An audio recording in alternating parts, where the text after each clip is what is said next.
अगर आप करियर को लेकर के बहुत कंफ्यूज हैं तो आप बिल्कुल सही जगह हैं, क्योंकि इस वीडियो में हम वो सारी चीज़ें डिस्कस करेंगे जिसके बाद आपको कंफ्यूजन बिल्कुल नहीं आएगी। तो hello everyone and welcome you all my YouTube channel chit chat with Amit. और आज हम इस वीडियो में आपसे बहुत सारी बातें शेयर करने वाले हैं।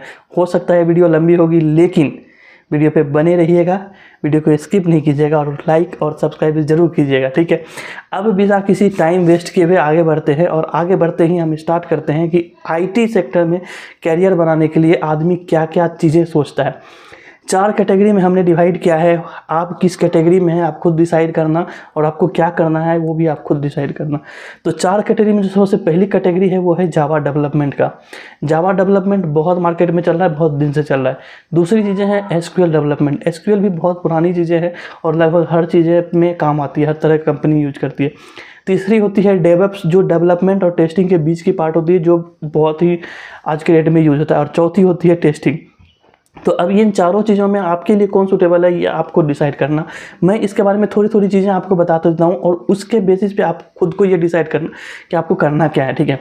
अब सबसे पहले उठाते हैं जावा डेवलपमेंट। जावा डेवलपमेंट क्या है? जावा डेवलपमेंट हमको क्या क्या पढ़ना है, तो वो सारी चीज़, एक तो मैंने जावा के लिए बहुत सारी वीडियो बना के रखी है। अगर आपने वो वीडियो नहीं देखी है तो मेरे प्लेलिस्ट में जाइए और एक बार पूरा वीडियो देख लीजिए, आपको जावा से रिलेटेड बहुत सारी कन्फ्यूजन दूर हो जाएगी। अब उठाते हैं जावा। जावा में जब आप डेवलपमेंट में सीखेगा तो आपको कोडिंग का बहुत अच्छा हैवी नॉलेज होना चाहिए, बहुत हैवी नॉलेज। अगर आपको बहुत आगे बहुत अच्छा करना है तो नॉर्मल जॉब लेना ईजी नहीं है, ठीक है। लेकिन अगर आप जॉब ले लेते हो उसके बाद भी सर्वाइव करना उतना ही डिफिकल्ट होता है। तो हम सबसे पहले ये क्या करेंगे कि जावा डेवलपमेंट में क्या क्या पढ़ेंगे। अब जावा डेवलपमेंट में जावा का सारा चीज़ होता है। जावा एडवांस जावा होता है, कोर जावा होता है, उससे रिलेटेड और भी चीज़ें होती है, spring boot, hibernate, spring framework, उसके बाद जेडीबीसी, सर्वलेट, बहुत सारी चीज़ें होती है। ये पूरा का पूरा कोडिंग पार्ट है। जो नॉर्मल बैकग्राउंड का बच्चा है ना, जैसे कि जो कंप्यूटर साइंस से नहीं पढ़ा है, ईसी, सीएस, मैकेनिकल, इस सब फील्ड से है, और उसको आईटी में जॉब चाहिए, तो उसके लिए ये बहुत ही डिफिकल्ट हो जाएगा। हमको जावा डेवलपमेंट में जाना है तो उस समय आपकी कोशिश ये रहेगी कि हमको जावा डेवलपमेंट में जाना नहीं है। बट हाँ, जावा का बेसिक नॉलेज हर जगह काम आती है, इसलिए आप कोर जावा को जरूर पढ़ लेंगे। तो एक पॉइंट तो ये होगा कि जो प्रॉपर सीएस के बंदे हैं, जिसको बहुत हार्ड कोडिंग आती है, वो अपना जावा डेवलपमेंट में जाएगा, ठीक है। दूसरी चीज़ें आ जाती है एसक्यूएल डेवलपमेंट। ये भी एक तरह का डेवलपमेंट है। इसमें भी बहुत अच्छे कैरियर होते हैं, बहुत सारी चीज़ें होती है, जैसे बिजनेस एनालिटिक्स, बिजनेस से रिलेटेड जो बीए वगैरह बनते हैं, या हम ये भी बोल सकते हैं कि जो पावर बीआई, सब बहुत सारे ऐसे टूल हैं जो सिक्वल वाले ही मोस्टली जाते हैं। सिक्वल डेवलपमेंट होती है, उसके बाद इसमें भी बहुत सारी कैरियर है, ऐसा नहीं कि नहीं है, ठीक है। तो ये भी एक अलग फील्ड है, बट ये भी कंपेरेटिवली थोड़ा सा डिफिकल्ट ही होगा आप लोगों के लिए।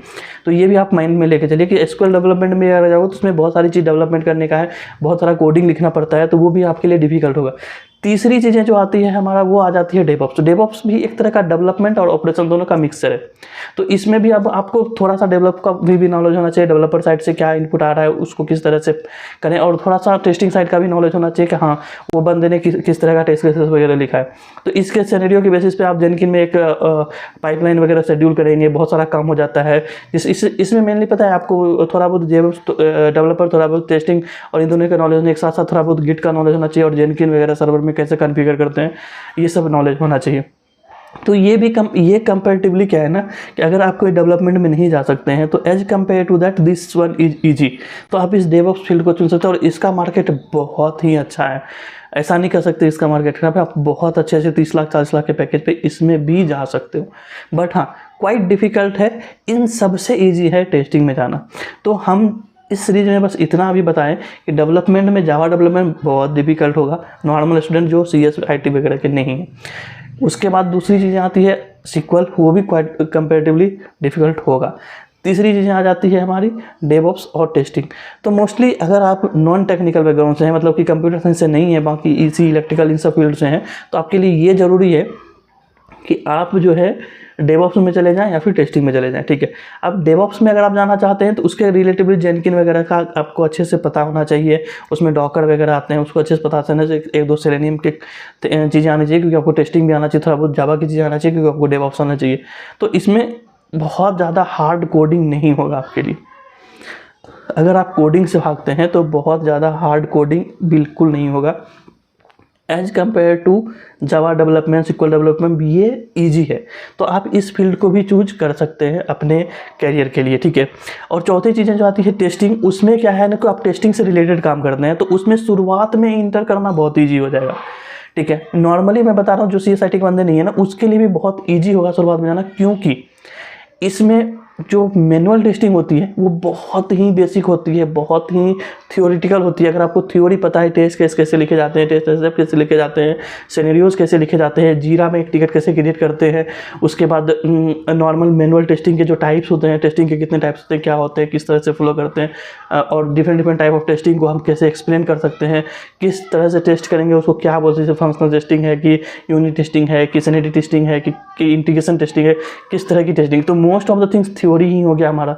तो जो नॉन कंप्यूटर साइंस के ब्रांच हैं और जो दूसरा ब्रांच के लोग हैं, जैसे कि क्या बोलते हैं, EC हो गए हैं, इलेक्ट्रिकल हो गए हैं, मैकेनिकल हो गए हैं, EI, बहुत सारे ब्रांच है, ठीक है। तो जो इन सब ब्रांच के बंदे हैं ना, उनके लिए बहुत इजी हो जाएगा, क्योंकि उनको तो थ्योरी पढ़नी होगी, ठीक है। उसके बाद क्या है, बेसिक जावा, जो हमने शुरू से बोला ना, बेसिक जावा आनी चाहिए। तो बेसिक जावा, अगर कोर जावा भी आपको अच्छे से आती है तो आप किसी भी एक लैंग्वेज को पकड़ दो, लाइक सेलेनियम, एक बहुत ही फ्री टूल है, बहुत ही इजी है। आप सेलेनियम को पकड़ो, सेलेनियम सीखो, तो इससे क्या होगा, आप जावा से सेलेनियम सीख लिए, बेसिक टेस्टिंग के क्वेश्चन देख लिए और आपने इंटरव्यू देना शुरू कर दिया। हम गारंटी देते हैं, अगर आप 50 इंटरव्यू देंगे तो उसमें से 20 इंटरव्यू में आप अपने आप को 50% से ज़्यादा स्कोर करेंगे। और आप जब 20 में अपने आपको 50% ज़्यादा स्कोर करेंगे तो धीरे धीरे ऐसी हो जाएंगे कि आपने उसको 100% कर देना है और कंफर्म जॉब होनी है, ठीक है। तो आप अपने दिमाग में ये बैठा के रखिए कि अगर आप मैकेनिकल से इलेक्ट्रिकल EC किसी भी ब्रांच के हैं ना, तो भी आप IT में आ सकते हैं और अच्छे पैकेज पे जा सकते हैं। तो हमने इस वीडियो को अब बड़ा नहीं करूँगा, ओवरऑल मैं बस इतना बताना चाहता हूँ कि यहाँ पे आना डिफ़िकल्ट नहीं है। अगर आप CS से नहीं हो, IT से नहीं हो, तो भी आप इस फील्ड में आ सकते हो। तो आप अपने आप को जज करो कि आपको कितना किस चीज़ का नॉलेज है। अगर आप हार्ड कोडर हो, बहुत अच्छे से कोडिंग करना जानते हो, तो आप डेवलपमेंट में जाओगे। अगर आप थोड़ा सा कम कोडिंग करना चाहते हो तो आप SQL में चले जाओ। उससे भी थोड़ा कम चाहते हो कोडिंग, लेकिन आप थोड़ा बहुत कोडिंग भी करना है, थोड़ा बहुत इधर उधर को मैनेज करना है, तो आप आराम से चले जाओ DevOps में। बहुत अच्छा कैरियर है। लेकिन अगर आपको लग रहा है कि कोडिंग बहुत ज़्यादा डिफ़िकल्ट है मेरे लिए, हम चाहते हैं कि धीरे धीरे सीखें, हमको जॉब करना बहुत ज़रूरी है, बहुत जल्दी हमको जॉब चाहिए, तो फिर आप टेस्टिंग फील्ड में चले जाओ। क्योंकि टेस्टिंग में क्या है ना, आप थोड़ी सी चीज़ें पाओगे ना, तो आप इंटरव्यू क्रैक कर सकते हो। इवन अगर आपका 2 साल 3 साल का गैप भी हो गया ना, तो भी आप इसमें जा सकते हो। देखो, आप एक चीज़ बताता हूँ अगर आपका सपोज 2 साल का ड्रॉप हो गया, आप बहुत कन्फ्यूजन में इधर उधर दिल्ली बम्बई बहुत जगह जाके तैयारी वारी किए, 2-3 साल का गैप हो गया, उस केस में आप क्या करोगे? उसके लिए भी ये बहुत अच्छा ऑप्शन है कि आप टेस्टिंग में जा सकते हो। पता है कैसे? आप देखो, बेसिक जावा मैंने बताई थी, मुश्किल से आपको कितना 1 महीने लगेंगे बेसिक जावा पढ़ने में। बेसिक जावा आपने पढ़ लिया, उसके बाद क्या है, सेलेनियम पढ़ लिया, मुश्किल से 15 दिन का कोर्स आएगा, सेलेनियम पढ़ लिया, ठीक है। उसके बाद मैनुअल टेस्टिंग के क्वेश्चन से लगा लिए। तो आप क्या करो, इंटरव्यू में ये बता दो कि मैंने लगभग 1-2 साल हमने काम किया है मैनुअल टेस्टिंग में, और 1 आध साल मेरा ऑटोमेशन टेस्टिंग में है फील्ड है। आराम से जॉब हो सकता है, ऐसा थोड़ी डिफिकल्ट है, तो बहुत ईजी है। तो और हाँ, एक्चुअली क्या है कि मैं खुद QA प्रोफाइल में हूँ, इसलिए मैं इतना कुछ QA के बारे में बता रहा हूँ। मुझे बहुत अच्छे से नॉलेज है QA में किस तरह से करना है। मैंने बहुत लोगों को सजेस्ट किया, उन लोगों का भी बहुत अच्छा प्रोफाइल रहा है अभी तक। और ऐसा नहीं है QA में कैरियर नहीं है, बहुत अच्छे अच्छे कैरियर हैं। मैं खुद अच्छे जगह पे काम कर रहा हूँ और मैं QA में हूँ, तो ऐसा नहीं है कैरियर नहीं है। हर फील्ड में कैरियर है। आप जिस फील्ड में मास्टर बन जाओगे ना, उसी फील्ड में कैरियर है। ये चीज़ दिमाग में रखना कि आप जिस फील्ड में मास्टर बन जाओगे उसी फील्ड में कैरियर है। भले आप मार्केटिंग में हो, भले आप सेल्स में हो, कुछ भी हो। अगर आप सेल्स में बहुत अच्छा सेल्समैन हो ना, तो आप बहुत बड़े बड़े कंपनी के CEO सब भी बन सकते हो इन फ्यूचर। कुछ नहीं कह सकते कब क्या हो जाए, कोई नहीं जानता, ठीक है। तो अब हम वीडियो को बहुत ज़्यादा बड़ा नहीं करेंगे, इतना ही आपके लिए आज रखेंगे। अगर आपको कोई भी कन्फ्यूजन हो, आप मेरे से कांटेक्ट कर लेना, मैं आपको हेल्प करूंगा, ठीक है। और दूसरी बात है, मैं QA प्रोफाइल में, इसलिए QA से रिलेटेड अगर आपको कोई भी जानकारी चाहिए तो मैं आपको डेफिनेटली दूंगा फ्री में, कोई भी उसके चार्जेस नहीं है। और अगर आपको गाइडेंस चाहिए तो मैं आपको शुरू से लेकर लास्ट तक गाइड भी कर सकता हूँ कि क्या क्या पढ़ना है, कैसे पढ़ना है, कैसे नहीं पढ़ना है। तो दोस्तों, आज के लिए बस इतना ही। ध्यान में रखना कि अगर आप कंफ्यूज हो तो डेफिनेटली आप कंफ्यूजन को दूर करो। आप खुद में जज करो कि आप हार्ड कोडर हो या नहीं हो। अगर आप नहीं हो हार्ड कोडर तो आराम से डेवऑप्स या टेस्टिंग वगैरह फील्ड को चुनो और आराम से जॉब लो। कोई कंफ्यूजन नहीं होगी, बहुत जल्दी जॉब हो जाएगी। एक बार जॉब होने के बाद धीरे धीरे अपने करियर को ग्रोथ में लाते रहना, ठीक है। तो आज के लिए बस इतना ही। जाने से पहले लाइक और सब्सक्राइब जरूर कर देना। Okay, bye bye.